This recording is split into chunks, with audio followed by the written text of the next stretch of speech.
আমার নাম ক্যারোলিন, আমি একজন সাংবাদিক। আপনার কাছে আমার প্রশ্নটা হলো, ইসলাম ধর্ম কি ক্ষমা করাকে উৎসাহিত করে?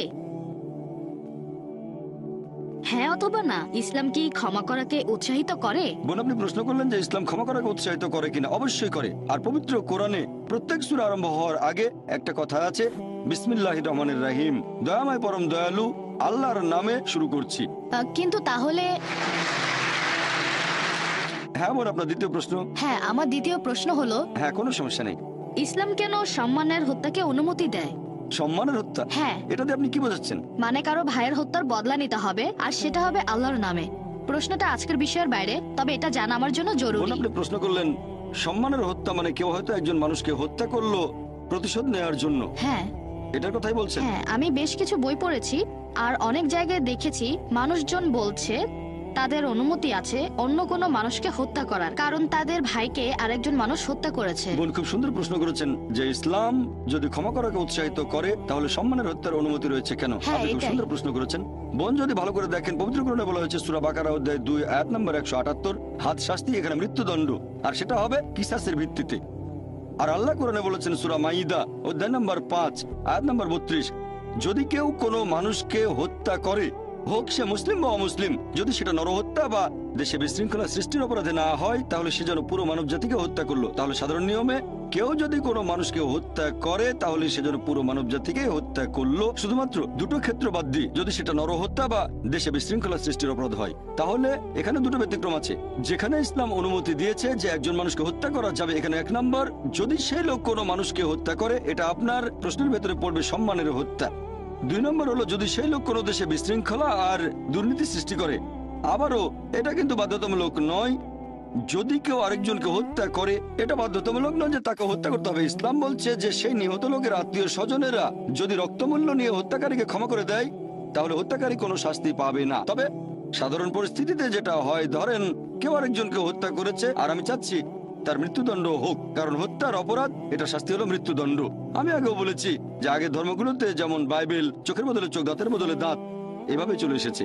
এখানে আমরা বুঝতে পারছি যে ধরেন আমি একজন মানুষকে চিনি যে অন্য মানুষকে হত্যা করে, নিরীহ মানুষকে হত্যা করে, তাকে হত্যা না করলে সে তো মানুষদের হত্যা করতে থাকবে। তাহলে এই আইনটা শুধু ইসলাম ধর্মেই নয়, পৃথিবীর বেশিরভাগ দেশে এই আইন আছে। যদি কাউকে হত্যা করা হয়, যদি কেউ কোনো মানুষকে হত্যা করে, দেখবেন অনেক দেশেই হত্যাকারীর মৃত্যুদণ্ড অথবা যাবজ্জীবন কারাদণ্ড হয়। ইসলামে একই। যদি সে কাউকে হত্যা করে, প্রয়োজন হলে তাকে হত্যা করা হবে। তবে নিহতের আত্মীয় স্বজনেরা হত্যাকারীকে ক্ষমাও করে দিতে পারে যদি তারা চায়। তারা চাইলে হত্যাকারীকে ক্ষমা করতে পারে, কিন্তু তারা যদি চায় হত্যাকারীকে মৃত্যুদণ্ড দিতে হবে তাহলে মৃত্যুদণ্ড দেওয়া হবে। আর দ্বিতীয় যে কারণে মৃত্যুদণ্ড দেওয়া হয়, যদি সে দেশে দুর্নীতি সৃষ্টি করে। যেমন ধরেন একজন লোক কাউকে ধর্ষণ করলো, ধর্ষণ করা এটা আসলে দেশের মধ্যে দুর্নীতি সৃষ্টি করা। এরকম হলে সেই লোককে মৃত্যুদণ্ড দেওয়া উচিত, কারণ এটা একটা খুবই জঘন্য অপরাধ, এটা খুবই বড় অপরাধ। তাই এখানে মৃত্যুদণ্ড ছাড়া আর কোনো শাস্তি নেই। আমি অনেক অমুসলিমকে এটা জিজ্ঞেস করেছি, আল্লাহ না করুন ধরেন কেউ আপনার মাকে ধর্ষণ করলো আর আপনি সেখানে বিচারক, সেই ধর্ষককে আপনার সামনে আনা হলে আপনি তাকে কি শাস্তি দেবেন? তখন সেই অমুসলিমদের সবাই বলেছে যে আমি তাকে মৃত্যুদণ্ড দেব। অনেকে এরকম বলেছে আমি তাকে যন্ত্রণা দিয়ে হত্যা করব। তাহলে দ্বিমুখী নীতি কেন? আমেরিকাকে এখনকার দিনের সবচেয়ে উন্নত দেশ বলা হয়ে থাকে। FBI এর পরিসংখ্যান অনুযায়ী 1990 সালে প্রতিদিন 1756টা ধর্ষণের ঘটনা ঘটেছে। 1996 সালের পরিসংখ্যান অনুযায়ী US ডিপার্টমেন্ট অফ জাস্টিসের প্রতিদিন 2713টা ধর্ষণের ঘটনা ঘটেছে। 1990 সালে 1756টা, 1996 সালে 2713। হয়তো আমেরিকাতে সাহস বেড়ে গেছে। তার মানে প্রতি 32 সেকেন্ডে আমেরিকাতে একটা ধর্ষণের ঘটনা ঘটছে। আমরা এই অডিটোরিয়ামে আছি প্রায় 3 ঘন্টার মতো। এই সময়ের মধ্যে আমেরিকাতে 300টা ধর্ষণের ঘটনা ঘটে গেছে। ইসলাম ধর্মে হিজাবের বিধান আছে, আমার লেকচার আগেও বলেছি। একজন পুরুষ কোনো মহিলার দিকে তাহলে দৃষ্টি নিচু করবে, মহিলারা ইসলামিক হিজাব পরবে, এ ব্যাপারে আগেও বলেছি। এরপরেও কোনো পুরুষ ধর্ষণ করলে তাকে মৃত্যুদণ্ড দেওয়া হবে। অন্যদিকে আমেরিকান আইন বলছে 7 বছরের সশ্রম কারাদণ্ড। তবে বেশিরভাগ সময় তারা এমনিতেই ছেড়ে দেয়।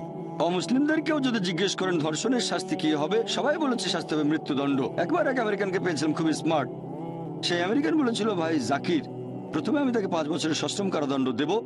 আমি বললাম, আপনি কি জানেন আমেরিকার পরিসংখ্যান অনুযায়ী যেসব লোক ধর্ষণের মতো অপরাধ করে, কারাদণ্ড ভোগের পর যখন তারা আবার ছাড়া পায় 95%-এর বেশি লোক আবার ধর্ষণ করে। যদি চান আপনার মা মেয়ে ধর্ষিতা হোক, সেটা আপনার ব্যাপার, আমরা সেটা চাই না। সে তখন বলল, এরকম হলে প্রথমবারে মৃত্যুদণ্ড দেব। এই ধরনের ক্ষেত্রে দেশের ভেতরে দুর্নীতি সৃষ্টি, যেমন ধর্ষণ ইত্যাদি, ইসলাম অনুমতি দিয়েছে। এরকম ক্ষেত্রে মৃত্যুদণ্ড দেওয়া যাবে। আশা করি উত্তরটা পেয়েছেন।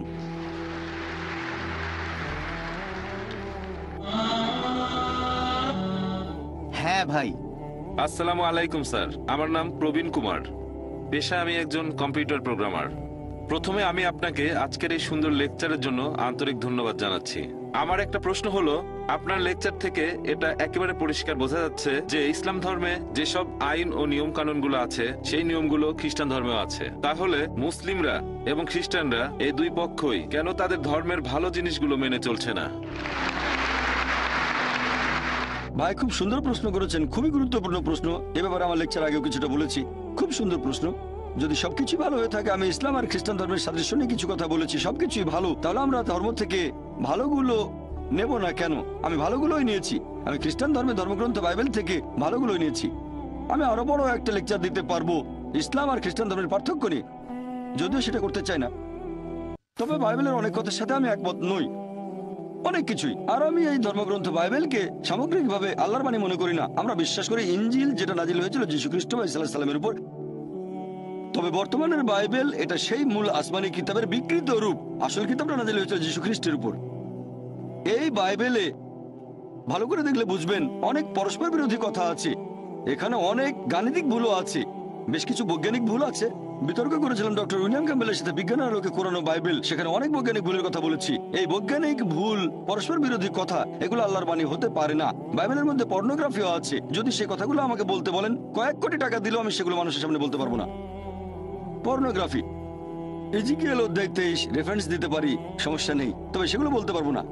আমি পারবো না, ইসলাম আমাকে সেই অনুমতি দেয়নি। আমি এখানে কি করেছি, আমি কোরআনের দিক নির্দেশনা নিয়েছি। সূরা আলে ইমরান অধ্যায় নম্বর 3 আয়াত নম্বর 64 বলা হয়েছে, تعالوا إلى كلمة سواء بيننا وبينكم। এসো সেই কথায় যে আমাদের ও তোমাদের মধ্যে এক। কমন জিনিসগুলো মেনে চলতে আমরা রাজি আছি। যেগুলো কমন না সেগুলো নিয়ে পরে আলোচনা করা যাবে। বিভিন্ন ধর্মের বক্তারা যখন কোন অনুষ্ঠানে আলোচনা করেন, তাদের সেই কথাগুলোর সাথে আমি একমত নই। প্রথমে খ্রিস্টান ধর্মের বক্তা বলবে সব ধর্মই ভালো, ইসলাম ভালো, খ্রিস্টান ধর্ম ভালো, হিন্দু ধর্ম ভালো। তারপর হিন্দু বক্তা এসে বলবে ইসলাম ধর্ম ভালো, খ্রিস্টান ধর্ম ভালো, হিন্দু ধর্ম ভালো। এরপর মুসলিম বক্তা বলবে ইসলাম ধর্ম ভালো, খ্রিস্টান ধর্ম ভালো, হিন্দু ধর্ম ভালো। আমি একটা প্রশ্ন করব, ওই খ্রিস্টান ধর্মযাজক কি খ্রিস্টান ধর্ম ত্যাগ করে ইসলাম গ্রহণ করবে যদি দুটো ধর্ম এক হয়? উত্তর হবে না। হিন্দু পুরোহিত কি ধর্ম ত্যাগ করে খ্রিস্টান হয়ে যাবে? উত্তর হবে না।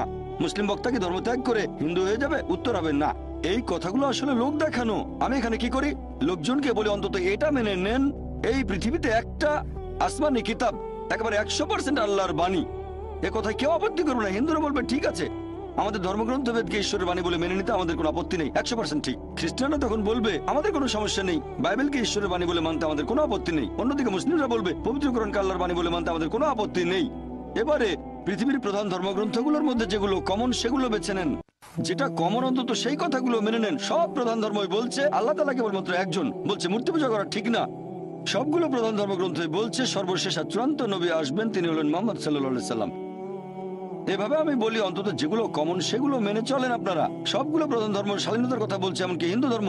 এর আগের বার যখন দুবাইতে এসেছিলাম গত বছর, সেবার লেকচার দিয়েছিলাম হিন্দু ধর্ম আর ইসলামের সাদৃশ্য নিয়ে।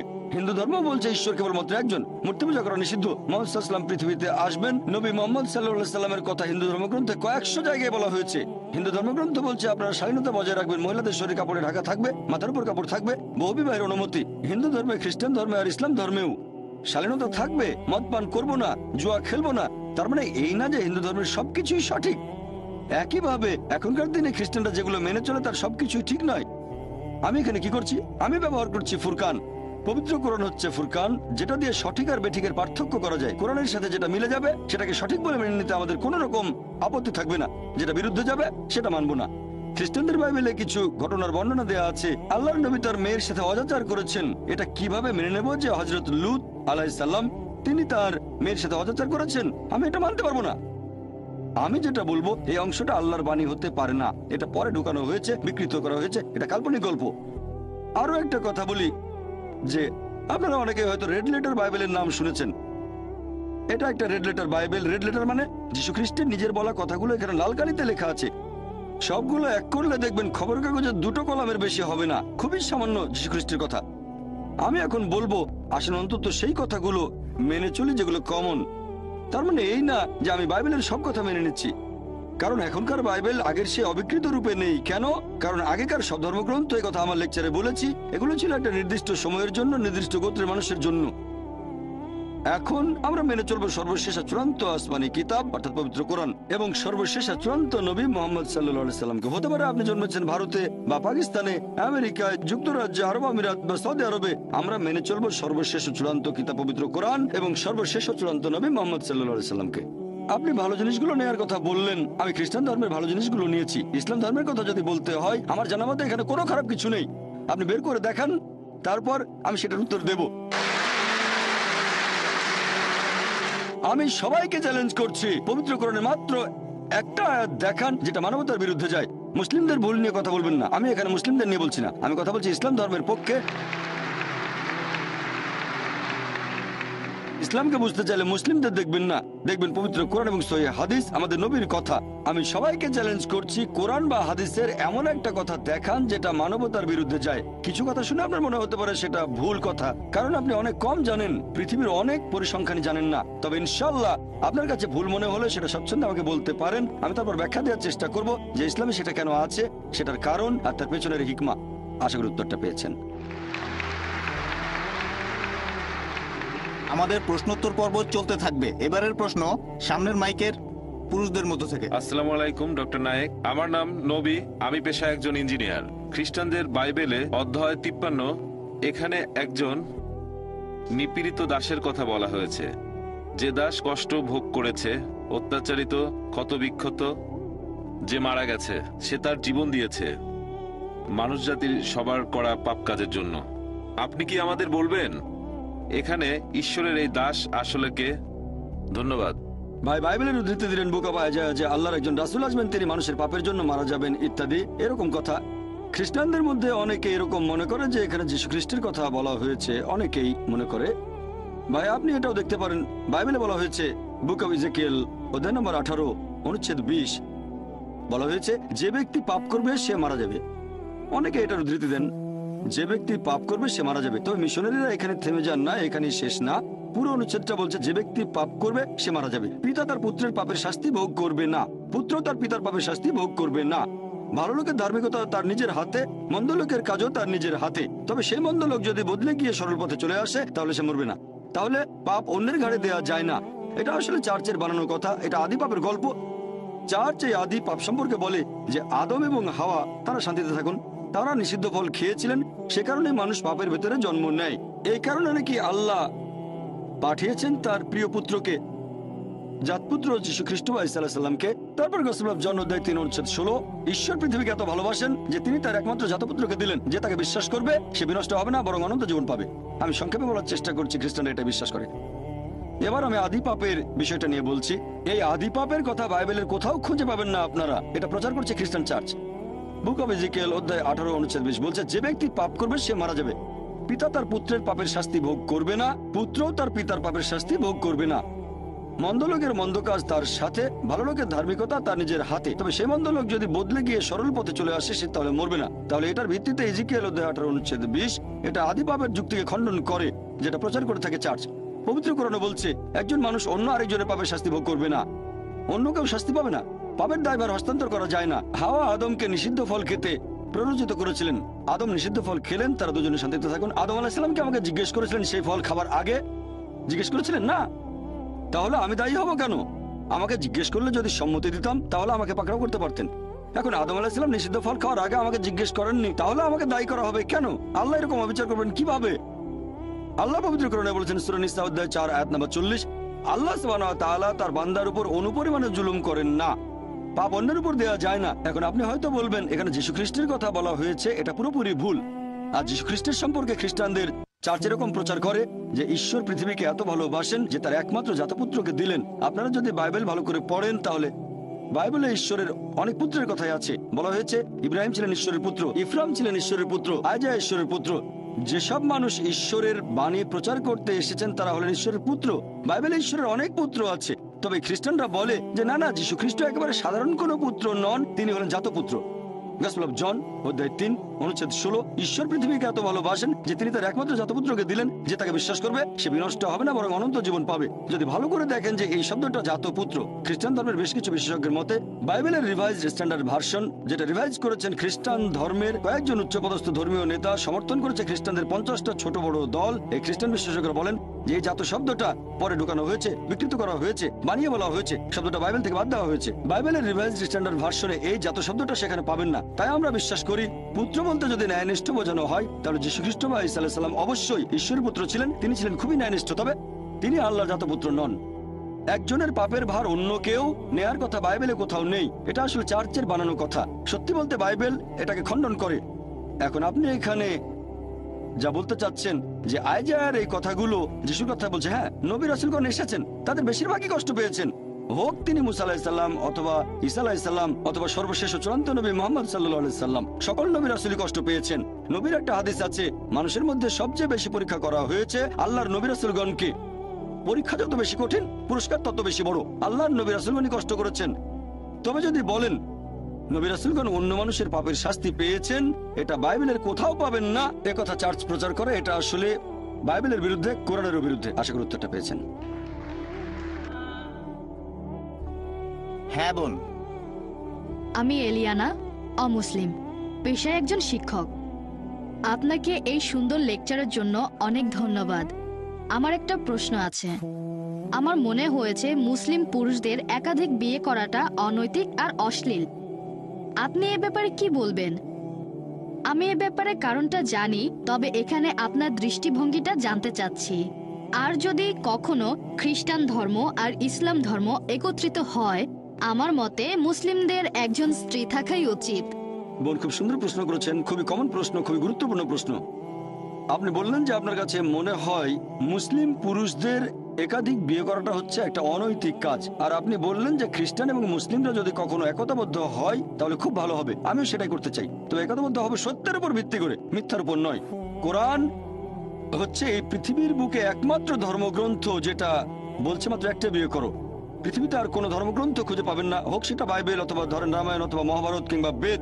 কোরআন বাদে আর কেউ বলছে না মাত্র একটা বিয়ে করো। হিন্দু ধর্মগ্রন্থ পড়লে দেখতে পাবেন, যদি হিন্দু ধর্মগ্রন্থ পড়ে দেখেন রামায়ণ, সেখানে শ্রীরামের বাবা রাজা দশরথ, তার একাধিক স্ত্রী ছিল। এরপর মহাভারত পড়লে দেখবেন শ্রীকৃষ্ণ, তার কতজন স্ত্রী ছিল? 4 জন, 10 জন, 1000 জন, তার ছিল 16,108 জন স্ত্রী। এরপর বাইবেল পড়েন, বাইবেল পড়লে দেখবেন সুলাইমানের 700 জন স্ত্রী ছিল। বাইবেলের কথা অনুযায়ী ইব্রাহিমের 3 জন স্ত্রী ছিল। তাহলে বাইবেলের কথা অনুযায়ী, ইহুদের খ্রিস্টান ধর্ম অনুযায়ী একজন পুরুষ যত খুশি বিয়ে করতে পারে, 4, 5, 10, 1000, কোনো সীমা পরিসীমা নেই। ইসলাম একটা সীমা বেঁধে দিয়েছে। কোরআন বলছে সূরা নিসা অধ্যায় নম্বর 4 আয়াত নম্বর 3, তোমার পছন্দের নারীদের বিয়ে করো 2, 3 বা 4 জনকে, তবে যদি সুবিচার করতে না পারো তাহলে একটা বিয়ে করো। হিন্দু ধর্ম অনুযায়ী, খ্রিস্টান ধর্ম অনুযায়ী একজন পুরুষ যতজন নারীকে ইচ্ছে বিয়ে করতে পারে, 1 জন, 5 জন, 10 জন, 20 জন, 1000 জন, 10,000, কোনো সীমা নেই। ইসলাম বলছে পছন্দের নারীদের বিয়ে করো 2, 3 বা 4 জন, তবে সুবিচার করতে না পারলে মাত্র একটা বিয়ে করো। তাহলে ইসলাম বলছে সুবিচার করতে পারলে একাধিক বিয়ে করবেন, তা না হলে করবেন না, আর সুবিচার করতে পারলে সর্বোচ্চ 4 জন। এবারে আসুন দেখি কোরআন কি বলছে। পবিত্র কোরআনে সূরা নিসা অধ্যায় 4 আয়াত নম্বর 129, স্ত্রীগণের প্রতি সুবিচার করা কঠিন, সেজন্য তাদের থেকে পুরোপুরি মুখ ফিরিয়ে নিও না। অনেকের মনে এরকম ভুল ধারণা আছে যে ইসলামে 4 জন স্ত্রী থাকা বাধ্যতামূলক। এটা বাধ্যতামূলক না, একাধিক স্ত্রী রাখার ব্যাপারটা ঐচ্ছিক ব্যাপার, এটা মুবাহ। তবে যদি একাধিক বিয়ে করেন আর সুবিচার করতে না পারেন তাহলে সমস্যা পড়ে যাবেন। এবার আসুন দেখি এর পেছনে কারণটা আসলে কি। আমি এখানে কারণটা বলছি, তারপর আপনি চাইলে পাল্টা প্রশ্ন করতে পারেন। লজিক্যাল কারণটা যে ইসলাম ধর্ম কেন কিছু পুরুষকে একাধিক বিয়ে করার অনুমতি দিয়েছে। এখন ভালো করে দেখলে বুঝতে পারবেন যে ছেলে আর মেয়ে সন্তান জন্মায় সমান অনুপাতে। তবে শিশু বিশেষজ্ঞদের জিজ্ঞেস করলে জানতে পারবেন, শিশুদের রোগের উপর যারা বিশেষজ্ঞ তারা এটা বলবেন যে মেয়ে শিশুরা ছেলে শিশুর চেয়ে রোগ জীবাণুকে ভালোভাবে প্রতিরোধ করতে পারে। তাই শিশুকালে মেয়েদের তুলনায় বেশি ছেলে শিশু মারা যায়। তারপরে সময় বয়ে যায়, মানুষ মারা যায় ধূমপানের কারণে, তারপর মারা যায় বিভিন্ন রকম অসুখ বিসুখে, মারা যায় মদপানের কারণে, মারা যায় যুদ্ধে, অ্যাক্সিডেন্টেও মারা যায়। এসব জায়গায় তো মহিলাদের চেয়ে বেশি পুরুষ মারা যায়। যদি এখনকার দিনের পৃথিবীর দিকে তাকান, পৃথিবীতে এখন মহিলাদের সংখ্যা পুরুষদের চেয়ে অনেক বেশি, পুরুষের তুলনায় মহিলার সংখ্যা বেশি। তৃতীয় বিশ্বের কিছু দেশ এটার ব্যতিক্রম, যেমন আমার নিজের দেশ ভারত। সেখানে মহিলাদের সংখ্যা পুরুষদের চেয়ে কম। এটার প্রধান কারণ হলো মেয়ে ভ্রূণ হত্যা করা আর মেয়ে শিশু হত্যা করা। যদি মেয়ে ভ্রূণ আর মেয়ে শিশু হত্যা করার মতো অশুভ কাজটা বন্ধ করা হয়, তাহলে ভারতেও একসময় মহিলার সংখ্যা অনেক বেশি হয়ে যাবে পুরুষের তুলনায়। এখনকার পরিসংখ্যান অনুযায়ী শুধু নিউ ইয়র্কে পুরুষের তুলনায় মহিলার সংখ্যা বেশি, প্রায় 10 লক্ষ। শুধুমাত্র আমেরিকাতে পুরুষের তুলনায় মহিলাদের সংখ্যা বেশি 78 লক্ষ। শুধু জার্মানিতে পুরুষের চেয়ে মহিলা বেশি 50 লক্ষ। শুধু যুক্তরাজ্যে পুরুষের তুলনায় মহিলা বেশি 40 লাখ। শুধু রাশিয়ায় পুরুষের চেয়ে মহিলা বেশি 90 লাখ। আর এটা আল্লাহ শুধু ভালো জানেন পুরো পৃথিবীতে পুরুষের তুলনায় মহিলার সংখ্যা কতজন বেশি। আর ধরেন তর্কের খাতিরে আপনার কথা মেনে নিলাম যে একজন পুরুষ মাত্র একজন মহিলাকে বিয়ে করবে। আর ধরেন আমার বোন থাকে আমেরিকায় আর সেখানে সব পুরুষ বিয়ে করে ফেলেছে, অথবা ধরেন আপনার বোন থেকে আমেরিকায় আর সব পুরুষই সেখানে বিয়ে করে ফেলেছে। প্রত্যেক পুরুষ একজন করে মহিলাকে বিয়ে করেছে। তারপরও আমেরিকাতে 78 লক্ষ মহিলা থাকবে যারা পাবে না জীবন সঙ্গী। তখন এই 78 লক্ষ মহিলার সামনে যে পথটা খোলা থাকবে যে হয় তারা এমন কাউকে বিয়ে করবে যার একজন স্ত্রী আছে, নয়তো হবে জনগণের সম্পত্তি। লোকে হয়তো বলবে জনগণের সম্পত্তি? ভাই জাকির, এটা তো কঠিন কথা। এটাই সবচেয়ে ভদ্র ভাষা যেটা আমি বলতে পারি। এর চেয়ে ভদ্র ভাষা আমার জানা নেই। হয় একজন পুরুষকে বিয়ে করেন যার একজন স্ত্রী আছে, নয়তো হবেন জনগণের সম্পত্তি। আর কোনো উপায় নেই। তাহলে বুঝতে পারছেন যে আমেরিকার পরিসংখ্যান অনুযায়ী একজন সাধারণ আমেরিকান বিয়ে করার আগে তাদের গড়ে 8 জন যৌন সঙ্গী রাখতে পারে। কারো হয়তো 2 জন, কারো 10 জন, কারো বা 20 জন। বিয়ে করার আগে গড়ে 8 জন যৌন সঙ্গী থাকে। আর আপনি চাইলে যতজন খুশি রক্ষিত রাখতে পারেন, 1 জন, 10 জন, 20 জন, কোনো সমস্যা নেই। তবে আইনসঙ্গতভাবে একাধিক স্ত্রী তারা হজম করতে পারে না। যে কোনো ভদ্রমহিলাকে জিজ্ঞেস করেন, যদি কেউ একজন পুরুষের আইনসম্মত দ্বিতীয় স্ত্রী হয়, সে নিরাপত্তা পাবে, সম্মান পাবে, তার অধিকারগুলো পাবে। আর রক্ষিতা হলে সেখানে কোনো সম্মান নেই, কোনো অধিকার নেই, তাকে নিচু করা হয়েছে। তাহলে ইসলাম মানবজাতির সমস্যাগুলোর সমাধান দেয়। বর্তমানে পৃথিবীতে পুরুষের চেয়ে মহিলার সংখ্যা অনেক বেশি। আমার মতে ইসলাম ধর্ম কিছু পুরুষকে একাধিক বিয়ে করার অনুমতি দিয়েছে যাতে করে মহিলারা ভদ্রভাবে থাকতে পারে। তা না হলে এটা সম্ভব নয়। আমি আপনার সঙ্গে একমত। আপনার কথাটা আমি মানি বোন, যে একজন মহিলা তার স্বামীকে শেয়ার করতে চাইবে না। আমি আপনার সঙ্গে একমত, মহিলারা স্বামীকে শেয়ার করতে চাইবে না কখনোই। আর সাধারণ পরিস্থিতিতে কোনো মহিলা চাইবে না যে তার স্বামী আরেকটা বিয়ে করুক। তবে ইসলামিক শরিয়া বলছে একটা বড় ক্ষতি ঠেকানোর জন্য ছোট ক্ষতি হওয়া ভালো। একজন ভালো মুসলিম মহিলা যে পৃথিবীর অবস্থা জানেন, সেই ছোট ক্ষতি মেনে নিতে আপত্তি করবে না। মানে স্বামীকে শেয়ার করা যাতে বড় ক্ষতি ঠেকানো যায়, অর্থাৎ আরেকজন বোনকে যেন জনগণের সম্পত্তি না হতে হয়। হ্যাঁ বোন, আর কিছু বলবেন? আমি এটাকে অনৈতিক বলছি, কারণ যে মহিলার একাধিক পুরুষ সঙ্গী থাকে সে একজন খারাপ মহিলা। কিন্তু একজন পুরুষের একাধিক স্ত্রী থাকলে সেখানে কোনো সমস্যা নেই, তাই না? এই প্রশ্নটা খুব সুন্দর বোন। আপনি প্রশ্ন করলেন যে কোন পুরুষের একাধিক স্ত্রী থাকলে সে কি ভালো মানুষ? না, একজন পুরুষের একাধিক স্ত্রী থাকলে কোনো সমস্যা নেই। তবে একাধিক স্ত্রী থাকলেও সে খারাপ হতে পারে। যেমন ধরেন আমেরিকায় কারো রক্ষিতা আছে হয়তো 4 জন, 5 জন, অথবা 10 জন। এমনকি ভারতেও সে একজন ভালো লোক না। তবে সে যদি হয় আইনসম্মত স্ত্রী, যদি সে বিয়ে করে, বিয়ের সময় তাকে প্রাপ্য অধিকারগুলো দেওয়া হবে, মোহর দেওয়া হবে, একই সময় সুবিচার করা হবে, তাহলে সে ভালো মানুষ। তবে আপনার পাল্টা প্রশ্ন যে মহিলারা কেন একাধিক পুরুষকে বিয়ে করতে পারে না, ঠিক? এটা তো আপনার প্রশ্ন, যে মহিলারা কেন একাধিক বিয়ে করতে পারে না, এই তো? আসলে আমি বলতে চাচ্ছি, যদি মহিলাদের সংখ্যা কমে যায় আর পুরুষের সংখ্যা বেড়ে যায়, তাহলে একজন মহিলার 2-3 জন স্বামী থাকতে পারে। সুন্দর প্রশ্ন করেছেন যে যদি এরকম হয়, তবে আল্লাহ সুবহানাহু ওয়া তাআলা আমাদের সৃষ্টিকর্তা, তিনি অনেক ভালো জানেন আমাদের চেয়ে। তিনি আমাদের স্রষ্টা। এখানে কারণটা হচ্ছে আল্লাহ মহিলাদের শক্ত করে বানিয়েছেন। মহিলারা মেডিকেলি পুরুষের চেয়ে অনেক বেশি শক্ত। এটা কি জানেন? আমি একজন মেডিকেল ডাক্তার। মেডিকেলি মহিলারা পুরুষের চেয়ে অনেক বেশি দিন বাঁচে। আমরা ভাবি পুরুষের শক্তি বেশি, শরীরের জোরটা একটু বেশি, তবে মেডিকেলি মহিলাদের শক্তি বেশি। মহিলারা অনেক দিন বেশি বাঁচে। মহিলাদের গড়ায়ু পুরুষের আয়ুর চেয়ে কয়েক বছর বেশি। শিশুকালও মেয়েরা তুলনায় কম মারা যায়। এবার আপনার প্রশ্নটা নিয়ে বলি, যে ইসলাম পুরুষদের অনুমতি দিয়েছে তারা একাধিক বিয়ে করতে পারে, কিন্তু এখানে মহিলাদের একাধিক বিয়ের অনুমতি দেওয়া হয়নি কেন? কারণটা হচ্ছে একজন পুরুষের যদি একাধিক স্ত্রী থাকে, যদি সন্তান জন্ম নেয়, আপনি সহজেই বুঝতে পারবেন সেই সন্তানের বাবাকে আর মাকে। তবে একজন মহিলার যদি একাধিক স্বামী থাকে, যদি সন্তান জন্ম নেয়, তাহলে মাকে খুঁজে পাবেন, বাবাকে বের করতে পারবেন না।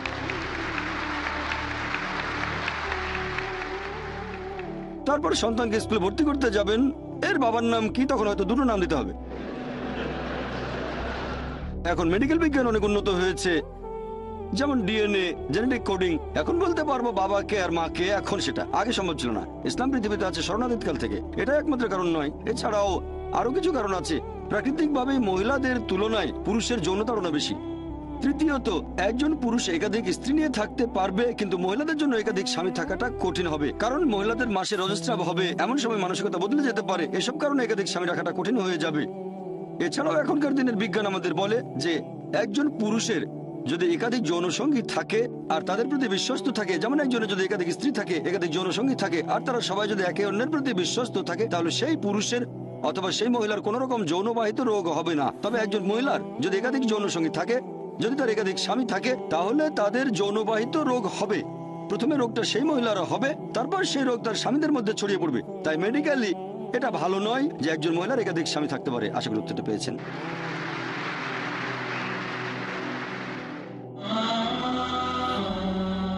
আর কোনো প্রশ্ন? Good evening doctor Zakir. আমার নাম মেরিল ডিসুজা, বোম্বে থেকে এসেছি।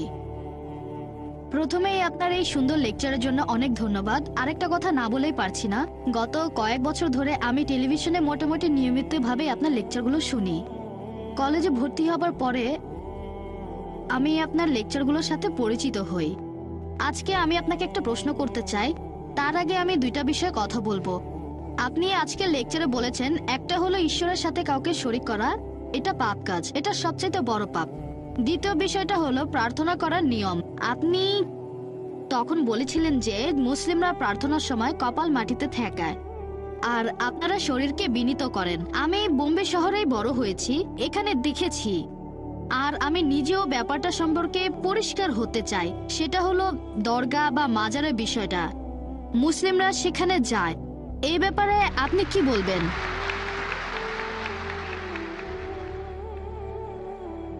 বোন খুব সুন্দর প্রশ্ন করেছেন, আর এবারে প্রশ্ন করেছেন মুসলিমদের নিয়ে। খুবই সুন্দর প্রশ্ন। আপনি বলেছেন যে ইসলাম ধর্মে যদি আল্লাহর সাথে অন্য কাউকে শরীক করা সবচেয়ে বড় পাপ হয়, আর প্রার্থনার সবচেয়ে সেরা নিয়ম হলো সিজদা করা, কিন্তু দরগাগুলোতে কি হয়? মানুষজন দরগায় যায়, সেখানে সিজদা করে, সেটা ঠিক না ভুল? এটা ছিল আপনার প্রশ্ন। বোন, আমি আপনার সঙ্গে একমত। আমার লেকচারের কথাগুলো আপনি পরিষ্কার আর সঠিকভাবে বুঝতে পেরেছেন যে আল্লাহ তাআলার সাথে কাউকে শরীক করা, সেটা যেই করুক, সেটা ভুল। হোক সে মুসলিম বা অমুসলিম, এটা ঠিক না। তার নাম যাই হোক না কেন, জন, আব্দুল্লাহ, জাকির, মোহাম্মদ, যদি কেউ আল্লাহর সাথে অন্য কাউকে শরীক করে, সে সবচেয়ে বড় পাপ করছে। আর আমরা সিজদা করব শুধুমাত্র আল্লাহ সুবহানাহু ওয়া তাআলাকে।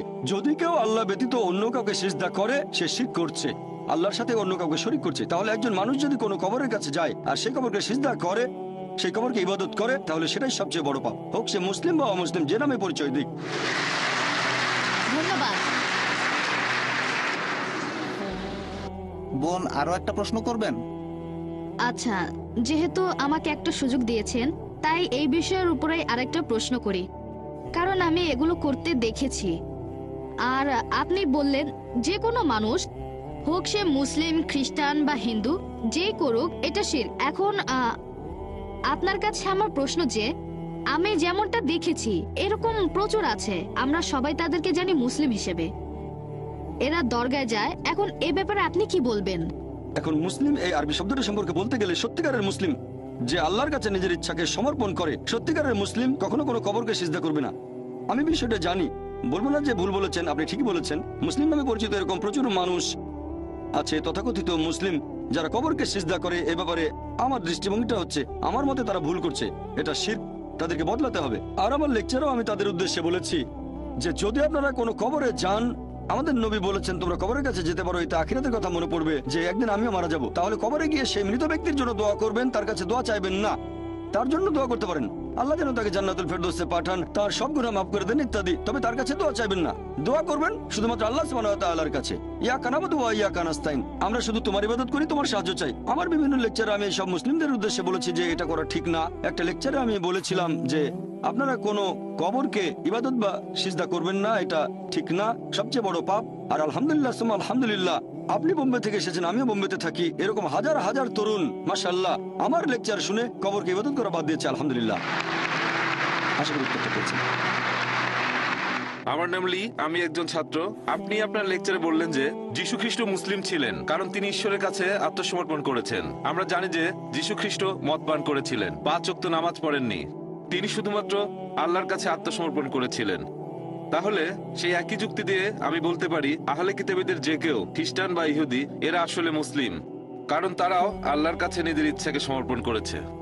ভাই আপনার প্রশ্নটা যদি আমি ঠিকমতো বুঝে থাকি, আপনি বললেন যে একজন মানুষ হোক সে খ্রিস্টান বা ইহুদি, আল্লাহর কাছে আত্মসমর্পণ করলে সে মুসলিম। হ্যাঁ, কারণ আপনি বলেছেন যিশু মুসলিম ছিলেন, একই ভাই যুক্তি। আমি আপনার সাথে একমত। যদি কেউ আল্লাহর কাছে আত্মসমর্পণ করে তাহলে আরবিতে তাকে বলা হবে মুসলিম। তবে তার আগে আপনাকে জানতে হবে আল্লাহ আমাদের কি নির্দেশ দিয়েছেন।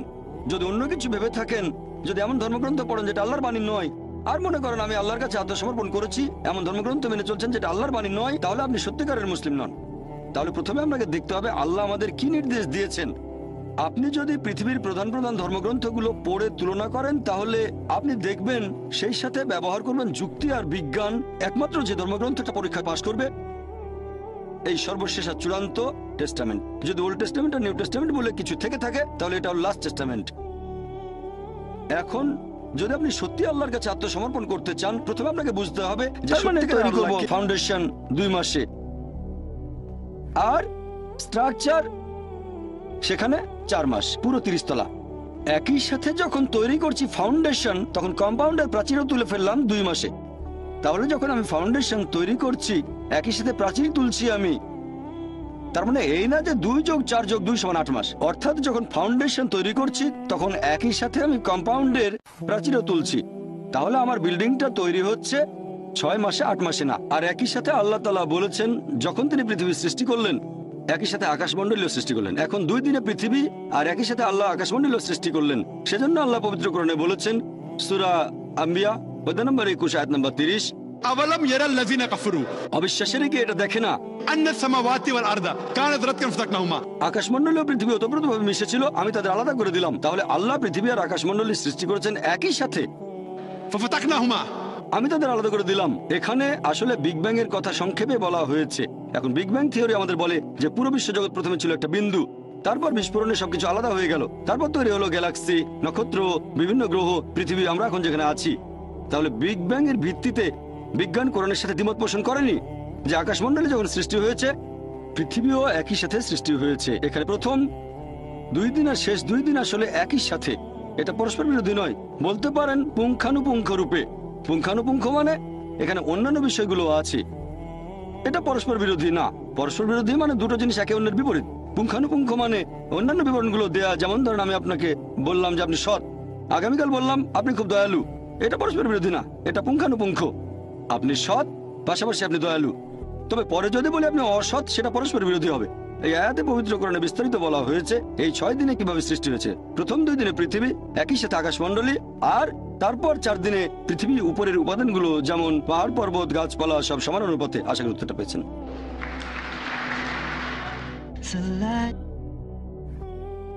হ্যাঁ ভাই, আমার নাম মহেশ, বোম্বে থেকে এসেছি। আমি গত 6 বছর ধরে দুবাই আর অন্যান্য দেশে আপনার লেকচার শুনতে গিয়েছি। আজকেও আপনি খুব সুন্দরভাবে বিভিন্ন বিষয় নিয়ে কথা বললেন। আমি খালিস টাইমসে ইসলামিক ফোকাস নিয়মিতভাবে পড়ি, আর আমি পবিত্র কোরআন পড়েছি যখন সৌদি আরবে ছিলাম। আপনি কি একটু ব্যাখ্যা করে বলবেন যে তাকওয়া জিনিসটা আসলে কি, আর কোরআনের সূরা আল ফাতিহা? ভাই মাশাআল্লাহ, ভাই মহেশ বোম্বে থেকে এসেছেন, আমিও থাকি বোম্বে। আপনি আমার লেকচার শুনছেন 6 বছর ধরে। আরেক মনে বললেন মাশাআল্লাহ, তিনিও কয়েক বছর ধরে আমার লেকচার শুনছেন। আপনি প্রশ্ন করলেন যে তাকওয়া জিনিসটা কি। তাকওয়া মানে ধার্মিকতা, আল্লাহকে মেনে চলা এবং ন্যায়নিষ্ঠতা। একটা হাদিস আছে তাকওয়া সম্পর্কে, বলছে এটা অনেকটা এরকম, আপনি হাঁটছেন একটা জঙ্গলের মধ্যে, গাছপালায় অনেক কাঁটা আছে, আপনি ভয় পাচ্ছেন আপনার পোশাক সেই কাঁটায় বেঁধে যেতে পারে, সেজন্য আপনি খুব সাবধানে আপনার পোশাকটা বাঁচিয়ে সেই কাঁটায় ভরা জঙ্গলের মধ্য দিয়ে হাঁটছেন। তাকওয়া হচ্ছে এরকম। মূলত এটা হচ্ছে আল্লাহকে মেনে চলা, ধার্মিকতা, ন্যায়নিষ্ঠতা। এই হচ্ছে সংক্ষেপে তাকওয়া শব্দের মানে। আমি এখন আপনাদের দাওয়াত দিচ্ছি, যেহেতু আপনি আমার লেকচারগুলো দেখেছেন আর শুনেছেন গত 6 বছর ধরে, আরেক বোনও শুনেছেন কয়েক বছর, দুজনেই থাকেন বোম্বে শহরে। আমি আপনাদের দাওয়াত দিচ্ছি, আমন্ত্রণ জানাচ্ছি এই দ্বীনুল হকে, এই সত্যের ধর্মে। আমি আল্লাহর কাছে দোয়া করছি আপনাকে যেন আল্লাহ হিদায়াত করেন, আর ইনশাল্লাহ ইনশাল্লাহ আল্লাহ তাআলা যেন আপনাদের হিদায়াত করেন, আপনিও যেন তাকওয়া অর্জন করতে পারেন, মানে আল্লাহকে মেনে চলা আর ধার্মিকতা। আশা করি উত্তরটা পেয়েছেন। হ্যাঁ ভাই, আপনি বাইবেলের উদ্ধৃতি দিতে গিয়ে একেবারে শাব্দিক অর্থ করে ফেলেছেন যে বাইবেল আমাদের এই শিক্ষা দিচ্ছে। আর আমি যতটুকু জানি যে গত কয়েকশো বছর ধরে বাইবেলের বিভিন্ন রূপক গল্প, সেগুলোর শাব্দিক অর্থগুলো এখন আর ধরা হয় না। এর পেছনের অর্থটাই হলো আসল। আমার প্রশ্নটা হলো যে ইসলাম ধর্মে কি এরকম কিছু করার চেষ্টা হয়েছে যেখানে শাব্দিক অর্থটা ধরা হবে না, বরং এর পেছনের অর্থটাকে গ্রহণ করা হবে? কোরআনে যেসব কথা বলা হয়েছে। ভাই, আপনি প্রশ্ন করলেন যে আমি বাইবেলের উদ্ধৃতি দিয়েছি আর সবকিছুর শাব্দিক অর্থ করেছি, তবে গত কয়েকশো বছর ধরে রূপক অর্থগুলো নেওয়া হচ্ছে। রূপক গল্প কোরআনেও আছে, পবিত্র কোরআনের রূপক আছে। আর কোনো কথা যদি কোরআনে বলা হয়, অনেক সময় দেখা যায় যে একটা শব্দের অনেকগুলো মানে আছে। যদি একটা শব্দের 5-6টা অর্থ হয়, হতে পারে সবগুলোই সঠিক, অথবা হয়তো একটা অর্থ ধরতে হবে। তবে তার মানে এই না যে পবিত্র কোরআন একটা কথা বলছে আর আপনি অন্য অর্থ ধরে বসলেন। পবিত্র কোরআনে রূপক গল্প আছে, অনেক রূপক গল্প পবিত্র কোরআনে, তবে তার মানে এই না যে শাব্দিক অর্থ কোরআনের বিরুদ্ধে যাবে। তাহলে কোরআন যেটা বলছে, বাইবেল যেটা বলছে, যেমন মূল যে ইঞ্জিল, যীশু খ্রিস্টের উপর যে আসমানি কিতাব নাজিল হয়েছিল, সেটা পাঠানো হয়েছিল দিক নির্দেশনা হিসেবে, যেটা উল্লেখ করা হয়েছে সেটা মেনে চলতে হবে। হ্যাঁ, অনেক সময় হতে পারে যে অন্য আরো কিছু অর্থ হয় আর সেগুলো সঠিক, তার মানে এই না যে সাধারণ যে অর্থটা সেটা বাদ দিতে হবে। হ্যাঁ ভাই, বলেন। আমি উদাহরণ দিচ্ছি, যেমন আপনি লেভিটিকাসের উদ্ধৃতি দিয়েছেন আমাদের পোশাকের ব্যাপারে, যেটা আছে খ্রিস্টান ধর্মে। তবে পরবর্তীতে যীশু খ্রিস্ট বলেছেন শুধু শালীনতা বজায় রাখতে, আমরা শালীন হয়ে চলবো। এখনকার দিনে খ্রিস্টানরা শাব্দিক অর্থটা নাও নিতে পারে, পুরো শরীর ঢাকছে না, অথবা তারা ঢিলাঢালা পোশাক পরছে না। আমরা আধুনিক সমাজে বাস করি, এখানে শালীনতার অর্থ অন্যরকম হতে পারে, এইরকম আর কি। খুব সুন্দর। আমি আসলেই আপনার প্রশ্নটা পছন্দ করেছি। আপনারা প্রশ্ন করলে আমি উত্তর দেওয়ার যথাসাধ্য চেষ্টা করব। ভাই একটা উদাহরণ দিলেন যে আমি লেভিটিকাস থেকে বলেছি, আসলে লেভিটিকাসের উদ্ধৃতি না, বলেছিলাম ডিউটেরোনমি অধ্যায় 22 অনুচ্ছেদ 5, যেখানে শালীনতা সম্পর্কে বলা হয়েছে 1 তিমথি অধ্যায় 2 অনুচ্ছেদ 9, তারপর 1 করিন্থিয়ান্স অধ্যায় 11 অনুচ্ছেদ 5 থেকে 7 শালীনতা। এখন আপনি আমাকে বলছেন বাইবেলে যীশু খ্রিস্ট যখন বলছেন শালীনতা বজায় রাখতে হবে, এখানে শাব্দিকভাবে হলেও তিনি পোশাকের কথা বলেননি, বলেছেন সমাজের শালীনতার কথা। এটা হচ্ছে আপনার ব্যাখ্যা বাইবেল সম্পর্কে। আসুন দেখি যীশু খ্রিস্ট নিজের মুখে কি বলেছেন। যীশু খ্রিস্ট তার নিজের মুখে বলেছেন, গসপেল অফ ম্যাথিউ অধ্যায় নম্বর 5 অনুচ্ছেদ 17 থেকে 20, এটা ভেবো না যে আমি নবীগণের বিধি ব্যবস্থা ধ্বংস করতে এসেছি। আমি ধ্বংস করতে আসিনি, বরং পূরণ করতে এসেছি। আকাশমণ্ডলে পৃথিবী লোপ না হওয়া পর্যন্ত এই বিধি ব্যবস্থার বিন্দু বিসর্গ লোপ হবে না, সবই পূরণ হবে।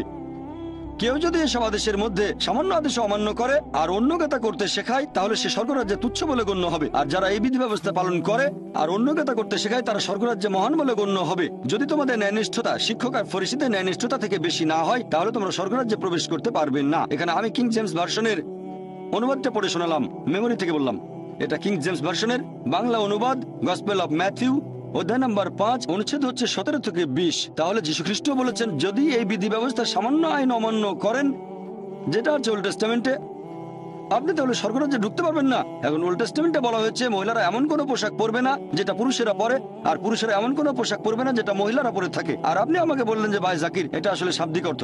এখন সমাজ বদলে গেছে, আর যীশু খ্রিস্ট বলেছেন তিনি শান্তিতে থাকুন। যদি বিধি ব্যবস্থার সামান্য আইন অমান্য করেন, তাহলে বেঁচতে যেতে পারবেন না। এখন আপনি কি বলবেন যীশু খ্রিস্ট আমাদের ভুল পথে পরিচালিত করার জন্য এসেছেন? মোটেই না। তিনি পরিষ্কার বলেছেন আকাশমণ্ডল ও পৃথিবী লোপ না হওয়া পর্যন্ত এই বিধি ব্যবস্থার বিন্দু বিসর্গ লোপ হবে না, সবই পূরণ হবে। এটা আসলে পরে প্রচার করেছে পল, সেন্ট পল, যিনি নিজেই নিজেকে যীশু খ্রিস্টের শিষ্য বলে দাবি করেন। তিনিই বলেছেন দেখো বিধি ব্যবস্থাকে ক্রুশবিদ্ধ করা হয়েছে। এটা পলের শিক্ষা। যীশু খ্রিস্ট কখনো এরকম শিক্ষা দেননি। কাকে বিশ্বাস করবেন, যীশু খ্রিস্টকে বিশ্বাস করবেন নাকি সেন্ট পলকে?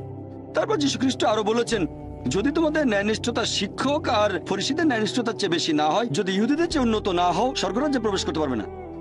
তার মানে বাইবেলের ওল্ড টেস্টামেন্টে যেসব কথা বলা হয়েছে, শুকরের মাংস খাবে না, শালীনতা বজায় রাখবেন, সবকিছু মানতে হবে। এজন্য আপনি দেখবেন যে চার্চে যারা নান সিস্টার, তাদের পোশাক মুসলিম মহিলাদের মতো। আপনি কি মা মেরির কোনো ফটোগ্রাফ দেখেছেন? তার পুরো শরীর ঢাকা, মাথায় কাপড়, কবজি পর্যন্ত ঢাকা, পায়ের গোড়ালি পর্যন্ত। আমি জানি না ভবিষ্যতে কি হবে, আল্লাহ জানেন। মা আমেরিকা হয়তো স্কার্ট পড়তে হতে পারে, আপনাদের ভাষায় এটাই উন্নতি। তবে আসলে তার পুরো শরীর ঢাকা। নানদের ব্যাপারটা একই রকম, নানদের পুরো শরীর ঢাকা। কেন? আর ইসলাম ধর্মে মুসলিম মহিলারা নানদের মতোই। প্রত্যেক মুসলিম মহিলা ধার্মিকতার কথা যদি বলেন, সে হবে ধার্মিক আর শালীন। এখানে আমি বলবো খ্রিস্টান বলতে যদি তাদের বোঝানো হয় যারা যীশু খ্রিস্টের শিক্ষাগুলো মেনে চলে, তাহলে আমরা মুসলিমরা খ্রিস্টানদের চেয়ে আরো বেশি খ্রিস্টান। হ্যাঁ ভাই, আমি বলতে চাচ্ছি যে বর্তমানের এই আধুনিক সমাজ ব্যবস্থায় আমরা আধুনিকভাবে সবকিছুর ব্যাখ্যা করব। আমরা সব ক্ষেত্রে শাব্দিক অর্থটা হয়তো ধরবো না। আপনি যেভাবে ধর্মগ্রন্থের উদ্ধৃতি দিলেন সেভাবে ধরবো না। আমরা বোঝার চেষ্টা করব যে যীশু খ্রিস্ট তিনি এই কথাগুলো দিয়ে আসলে কি বোঝাতে চেয়েছিলেন। আমরা ওল্ড টেস্টামেন্টের কথাগুলো মেনে চলবো, তবে হয়তো শাব্দিক অর্থ না, বোঝার চেষ্টা করবো তিনি কি বুঝিয়েছেন এই পোশাকের কথা বলে। যিশু বলেছেন এগুলো না থাকলে স্বর্গে যেতে পারবে না। এখন আধুনিক একজন মানুষ, সে হয়তো এই কথাটাকে অন্যভাবে ব্যাখ্যা করতে পারে, অন্যভাবে দেখতে পারে। ভাই, আপনার কথাটা যদি মেনে নেই যে প্রত্যেক যুগে নতুন ব্যাখ্যা দেওয়া হবে, তাহলে এই বাইবেলের প্রয়োজনটা কি? কোরআনের বা প্রয়োজন কি? যদি আপনি বারবার যুগের সাথে তাল মিলিয়ে ব্যাখ্যা করতে থাকেন আর আধুনিক সমাজের দৃষ্টিভঙ্গি যদি বাইবেলের ভেতরে ঢোকাতে চান, তাহলে বাইবেলের প্রয়োজনটা কি? বাইবেল তাহলে দরকার হবে কেন? কেন প্রয়োজন হবে বাইবেল? আপনি এভাবে বলতে পারেন যে বিজ্ঞান আর প্রযুক্তি আরো উন্নত হলে আপনি বাইবেল আরো ভালোভাবে বুঝতে পারবেন, কোরআন ভালোভাবে বুঝতে পারবেন, তাহলে আমার কোনো আপত্তি নেই। কিন্তু যদি বলেন আধুনিক সমাজ ব্যবস্থার উপর ভিত্তি করে আমরা নতুন ব্যাখ্যা করব, কোরআন আর বাইবেলের এটার কোনো মানেই হয় না। আল্লাহ আমাদের সৃষ্টিকর্তা, তিনি জানেন কোনটা আমাদের জন্য ভালো। আপনি বলতে চাচ্ছেন আল্লাহকে এটা জানেন না, আল্লাহকে ছোট করে দেখছেন। এটার মানে আপনি বলতে চাচ্ছেন যে আল্লাহ জানেন না সমাজ ব্যবস্থায় পরিবর্তন আসে। যদি পবিত্র কোরআন পড়ে দেখেন, যদিও এটা নাজিল হয়েছে 1400 বছর আগে, তারপরও কোরআনের এমন একটা কথা আপনি দেখাতে পারবেন না যেটা প্রতিষ্ঠিত কোনো বৈজ্ঞানিক তথ্যের বিরুদ্ধে যায়। এটা জানেন, বিজ্ঞান দিনে দিনে যতই উন্নত হোক, জ্ঞান বিজ্ঞানে মানুষ যতই উন্নত হোক, তারপরও কোরআনের একটা কথাও ভুল প্রমাণ করতে পারবে না। হয়তো চিন্তা ভাবনা করার জন্য একটা নতুন ধারা পাবো। যদি বিজ্ঞান উন্নত হয়, তাহলে আমরা হয়তো কোরআনের কিছু কথা আরো ভালো করে বুঝতে পারবো। এখনো বিজ্ঞানে আমাদের জানাটা খুবই সীমিত, সেজন্য কোরআনের বেশ কিছু আয়াত এখনো হয়তো আমরা বুঝতে পারি না। তার মানে এই না যে আধুনিক সমাজ ব্যবস্থার সাথে তাল মিলিয়ে সেই কথাটার একটা ব্যাখ্যা দিয়ে দেবেন। যতই আধুনিক সমাজ বদলাক, বিধি ব্যবস্থা একই রকম থাকবে। মহিলারা হিজাব পালন করবে, পুরুষরা দৃষ্টি সংযত রাখবে। কানাডার মতো ঘটনা ঘটবে না, সেখানে এখন পুরুষ পুরুষকে বিয়ে করে। ইসলাম ধর্ম সবসময় সংখ্যাগরিষ্ঠতায় বিশ্বাস করে না, বিশ্বাস করে সত্যকে। সত্য জিতবে, বিজয়ী হবেই। আর যীশু খ্রিস্ট নিজের মুখেই বলেছেন, সত্যকে খোঁজো, সত্য তোমাকে মুক্তি দেবে। আমরা এমন গণতন্ত্রে বিশ্বাস করি না। হয়তো আজকে বললেন ঠিক আছে সমকামীরা বিয়ে করতে পারবে, তারপর শালীনতা বদলে গেছে, মহিলারা কম কাপড় পরবে। এগুলো হচ্ছে মানুষের বানানো আইন। আমাদের সবাইকে সৃষ্টি করেছেন আল্লাহ তাআলা, তিনি জানেন আমাদের জন্য কোনটা ভালো আর কোনটা খারাপ। সেজন্য ধর্ম মানে একটা জীবন দর্শন। আমরা আল্লাহ তাআলার দিক নির্দেশনাগুলো মেনে চলি, শুধুমাত্র তাহলে সত্যের পথে থাকবেন। আশা করি উত্তরটা পেয়েছেন।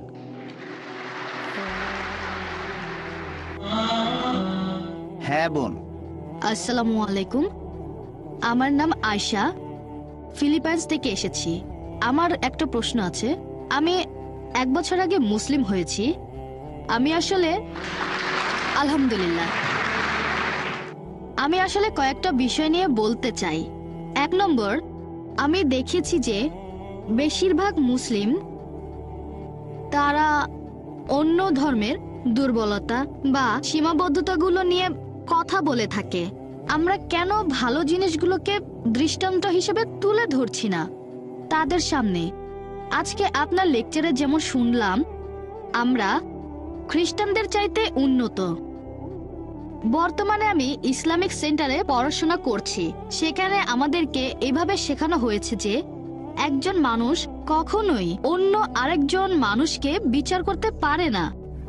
একমাত্র আল্লাহ সুবহানাহু ওয়া তাআলাই বলতে পারেন যে অমুক লোকটার অন্তর ভালো, সে ভালো লোক।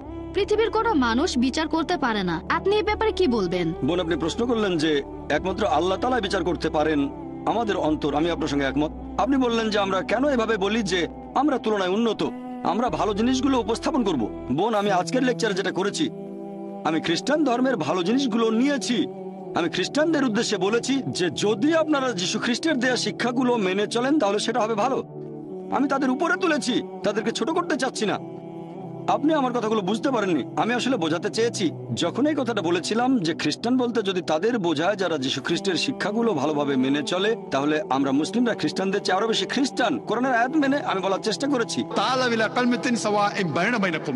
এসো সেই কথায় যা তোমাদের ও আমাদের মধ্যে এক। আমি কখনোই বলিনি যে আমরা তাদের চেয়ে উন্নত, বলেছি বাইবেলকে তাদের চেয়ে বেশি মানি, এটাই বলেছি। তারপর বলেছি আপনারাও কেন বাইবেলের কথাগুলো মেনে চলেন না, অন্তত সেগুলো মানেন যেটা কমন। আমি বাইবেল থেকে ভালো জিনিসগুলো নিয়েছি। যদি আপনাদের বাইবেল বলে যে শালীনতা বজায় রাখো, মহিলারা মাথায় কাপড় দেবে, মহিলারা পর্দার আড়ালে থাকবে, মহিলারা শালীন হবে, আমি বলছি আপনারা শালীন থাকছেন না কেন? কখন প্রমাণ করার চেষ্টা করলাম যে আমরা হচ্ছি উন্নত তাদের চেয়ে? আমি বলতে চেয়েছি আসুন আমরা অন্তত সেগুলো মেনে চলার চেষ্টা করি যেগুলো কমন। এটা আমার বানানো কৌশল না, আমাদের সৃষ্টিকর্তা আল্লাহ তাআলা এটা বলেছেন, এটা আমার বানানো না। আল্লাহ এভাবে কথা বলতে বলেছেন। যদি আপনি বলেন এটা ভুল, তার মানে বলছেন আল্লাহর কথা ভুল। আল্লাহ পবিত্র কোরআনে বলেছেন সূরা আলে ইমরান অধ্যায় 3 আয়াত নম্বর 64, تعالوا إلى كلمة سواء بيننا وبينكم এসো সেই কথাই যা তোমাদের ও আমাদের মধ্যে এক। প্রথম সাদৃশ্য কি? ألا نعبد إلا الله আমরা আল্লাহ ছাড়া কারো ইবাদত করি না। আমরা অমুসলিমদের কাছে আল্লাহর এই বাণী প্রচার করব। আমরা সাদৃশ্যগুলো দেখব, সবচেয়ে সেরা সাদৃশ্য এক আল্লাহর ইবাদত করব। আশা করি উত্তরটা পেয়েছেন। হ্যাঁ ভাই। গুড ইভিনিং ডক্টর, আমার নাম রাহুল, ফিলিপাইন্স থেকে এসেছি। আমি একটি বিষয় নিয়ে একটু বিস্তারিত জানতে চাচ্ছিলাম যে ইসলাম ধর্মে নবী ইব্রাহিমের ছেলে ইসমাইল, তার গুরুত্ব কতখানি? ভাই, আপনি প্রশ্ন করলেন যে হযরত ইসমাইল আলাইহিসসালামের গুরুত্ব কতখানি ইসলাম ধর্মে। আমরা বিশ্বাস করি যে ইসমাইল আলাইহিসসালাম নবী ইব্রাহিমের ছেলে। এই কথাটা শুধু পবিত্র কোরআনে নয়, খ্রিস্টানদের বাইবেলও আছে। বাইবেল আর কোরআন দুটোতে এরকম বলা হয়েছে যে ইব্রাহিম আলাইহিসসালাম তার ছিল দুজন স্ত্রী, সারা এবং হাজেরা। এই কথাটা বাইবেলে উল্লেখ করা হয়েছে, পবিত্র কোরআনেও আছে। এখন আইজাক, তিনি শান্তিতে থাকুন। ইসহাক, তার মা ছিলেন সারা, তিনি শান্তিতে থাকুন। আর ইসমাইল আলাইহিসসালামের মা ছিলেন হাজেরা, তিনিও শান্তিতে থাকুন। তাহলে তারা দুজনেই ছিলেন নবী, ইব্রাহিম আলাইহিসসালামের সন্তান। তারা দুজনেই ছিলেন আল্লাহর নবী।